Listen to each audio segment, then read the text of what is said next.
Vamos lá, galera, dando continuidade aqui ao nosso quarto vídeo. Vamos falar sobre o método do custo. Após reconhecimento como ativo, um item do ativo imobilizado deve ser apresentado ao custo menos qualquer depreciação e perda por valor ou perda por redução ao valor recuperável, acumuladas. Tranquilo? Vamos lá. Muitos de vocês, a galera que está estudando, pessoal que é das minhas turmas aí iniciais, né? Por exemplo, agora o pessoal que está entrando no P3 já deve ter uma certa noção do que é imobilizado, que já deve ter visto no P1, no P2. Então você já sabe que eu tenho um custo e esse custo ele é depreciado. Importante a gente entender. Agora eu vou voltar lá para a Lei 8.000, tá? Para a Lei 6.000, quer dizer, 404/76, e a gente vai lá para o artigo 183. O que é que ele diz? Olha só.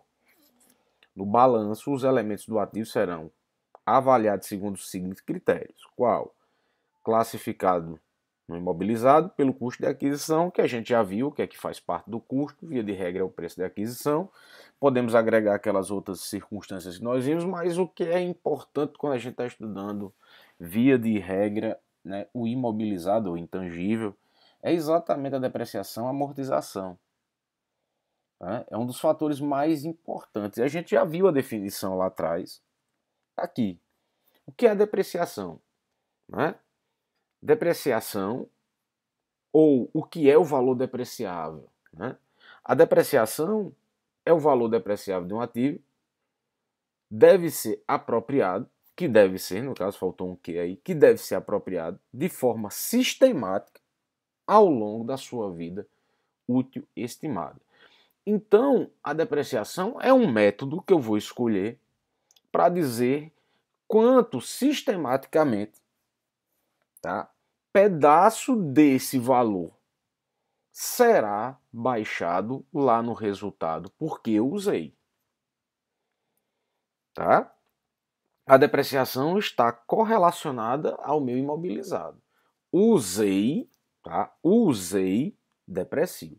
Só existe um desses bens que eu nunca vou depreciar. Por quê? Porque não tem como. E não tem porquê. Terrenos, por exemplo. Ao menos que você compre um terreno que, pelo amor de Deus, ele, né, seja num pântano ou num local inapropriado. Aí você não vai depreciar, você vai perder aquele terreno que você comprou. Né? Então, a questão toda é essa. Qual é o único imobilizado que a gente não vai depreciar? Terreno. Porque não tem vida útil. Se o terreno for bom, tanto faz ele existir hoje como daqui a 100 anos. Tá certo? Então não se deprecia, fica lá. Ok? O restante, todo o restante dos bens que nós temos, ele vai perder valor por N situações. Né? O seu celular que você compra agora, daqui a uns, sei lá, 2 meses, já tem outro de outro modelo. A cada ano sai um iPhone novo. A cada ano sai um Samsung novo. Né? Carro, você comprou agora, daqui a um ano sai um modelo novo do seu carro. Né? Ele vai perdendo valor por conta também do uso. Quanto mais você usa, você estiver usando, né? Um computador, por exemplo, você vai vendo que com o tempo ele vai travando, as funções vão ficando ruins. Né? Quanto mais você vai utilizando o seu celular e vai enchendo de coisas, mais ele vai ficando lento, ele trava. Né? Quanto mais você usa o carro novinho, ele não bate, né, nada dentro. Daqui a pouco ele começa a virar uma batedeira. O uso, né, ocasiona esse tipo de coisa. Tá certo? Então, o valor depreciado ou depreciável é isso que a gente vai tentar encontrar através do que? De uma forma sistemática. Cálculos simples, que via de regra, quando a gente fala de depreciação, a gente tem que falar de que nós estamos aqui falando sobre o que? Vida útil do bem, tá? Mas, professor, existem as formas, existem os cálculos relacionados à Receita Federal. Mas a Receita Federal teve que criar a sistemática para dizer que aquela porcentagem é X ou Y, utilizando a vida média útil dos bens. Tá certo? Então aqui, depreciação do ativo se inicia quando este está disponível para uso, ou seja, quando está no local em condição de funcionamento na forma pretendida pela administração. A depreciação de um ativo deve cessar na data em que o ativo é classificado como mantido para venda ou ainda na data em que o ativo é baixado, o que ocorrer primeiro. Então, quando estiver disponível para uso, eu começo a depreciar, tá? começo ou está disponível para uso nas condições e no local, eu começo a utilizar a sistemática da depreciação. Quando cessa a depreciação? Quando eu vendo. Mantido para a venda significa que eu vou me desfazer, ele vai ser vendido. Se a perspectiva é vender, não ter mais esse bem comigo, então descaracteriza o uso. E a outra é se ele é baixado, ou vai ser baixado pela venda, pela perda, não é? Tá certo? Quando ele for baixado, também perde-se. Se, por exemplo, eu, né, baixo porque virou ou está obsoleto e eu perdi esse bem não me é mais útil, porque contabilidade precisa trabalhar no conceito de utilidade, eu jogo isso aí para fora. Tranquilo? Então tá aqui. Portanto, a depreciação não cessa quando o ativo se torna ocioso ou é retirado do uso normal. Isso é uma observação. Eu não paro de depreciar porque aquele bem não está sendo utilizado naquele momento, ele está ocioso. A partir do momento que ele está em plena condição de uso, tá? Mas em um determinado momento ele fica ocioso, isso não caracteriza a não depreciação. Tranquilo? Ou é retirado, tá, do uso normal, a não ser que o ativo esteja totalmente depreciado. No entanto, de acordo com o método de depreciação pelo uso, a despesa de depreciação pode ser zero enquanto não houver produção. Pronto.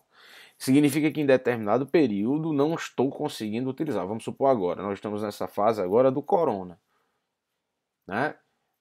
Indústrias reduziram a sua produção. Alguns maquinários não estão sendo utilizados. Nesse período desses meses que estão seguindo com pouco uso ou uso zero de um determinado maquinário, eu vou caracterizar a depreciação como zero. Tranquilo? Fácil, né não? Beleza, entendido. Então vamos aqui. Por que nós depreciamos? Os benefícios econômicos futuros incorporados no ativo são consumidos pela entidade principalmente por meio do seu uso. Adquiro um carro. O carro eu compro ele por 100 mil, Corolla novo. Esse Corolla ele custa 100 mil em sua potencialidade. Os seus benefícios eles precisam gerar para mim pelo menos 100 mil em toda a sua vida útil utilizando. A cada ano que eu utilizo, vamos supor que eu utilize a margem lá da Receita Federal, né, veículos é 20%, utilização média de 5 anos cada automóvel. Vamos lá, 20%. Se existe essa possibilidade de 20%, cada ano significa que meu carro já não consegue produzir os mesmos benefícios. Em outras palavras, adquirir por 100, tá? No próximo ano ele só vai conseguir gerar para mim, na média, tá certo? 80 mil. Significa que 20% desse bem que era 100 agora custa, né? Ou está custando no mercado 80, significa que todo esforço possível, aqueles benefícios que antes eram 100 agora só conseguem me gerar 80 um ano depois do uso. E assim sucessivamente. 2 anos de uso, eu perdi aí 40%, que é 20 de um ano, 20 do outro. Significa que no terceiro ano, por mais todos os esforços possíveis, pelo menos aquele bem vai gerar para mim 60 mil, tá certo? De benefícios de caixas, porque já foi depreciado o quanto, já foi para o resultado, já me gerou os benefícios necessários durante 2 anos, aqueles 40% que não fazem mais parte do meu quê? Imobilizado. Porém, outros fatores tais como obsolescência técnica, comercial, desgaste normal, enquanto o ativo permanece ocioso, muitas vezes dão origem à diminuição dos benefícios econômicos que poderiam ter sido obtidos do ativo. Então, aquilo que eu falei, pode existir uma obsolescência técnica ou comercial. Obsolescência técnica seria, por exemplo, não utilizar mais aquele tipo de técnica. Uma nova técnica surge e você vai utilizar essa nova técnica. Novas técnicas ou procedimentos, né, comerciais, o desgaste normal do próprio bem. Tranquilo? Tudo isso vai gerar diminuição do valor dos benefícios econômicos. Beleza? Na regra, o que é que os contadores fazem? Os contadores utilizam essa premissa aqui, ó. Por quê? Porque é uma média boa, né? Lógico, eu sou obrigado a seguir isso aqui? Não. O que eu não posso, para fins de imposto de renda, é ultrapassar isso daí, tá? Eu não vou poder, por exemplo, depreciar um veículo de passageiros ou um carro, né, que é só para passeio, mais do que 20%.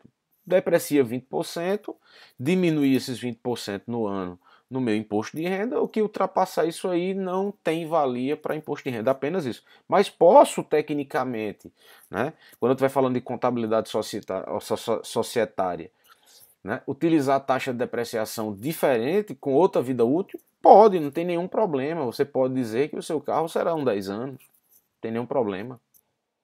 Tá certo? Não tem nenhum problema. Qualquer um desses itens, logo, existem outros itens lá, existe um normativo novo hoje, uma instrução enorme com N taxas de depreciação. Então, pode-se utilizar outra forma? Pode, não tem nenhum problema. Não existe nenhum problema nisso. Tá? O que eu não vou poder utilizar no cálculo do imposto de renda são taxas que sejam maiores do que essas aí para itens, tá certo, que estão qualificados no normativo da Receita Federal. Tranquilo, fácil demais. Método de depreciação. O método básico é esse daí. O que é depreciação? Pega-se o custo menos o valor residual. Se existir um período de utilização, você utiliza.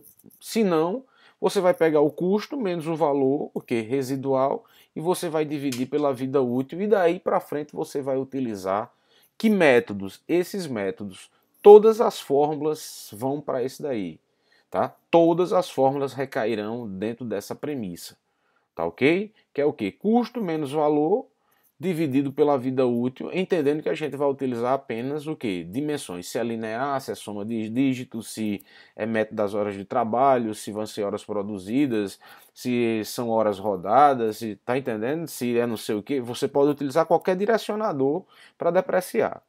E que represente melhor o bem, né? Lógico. Temos aqui aqueles que a literatura traz, entendendo que depreciação e métodos de amortização e exaustão, mesma coisa.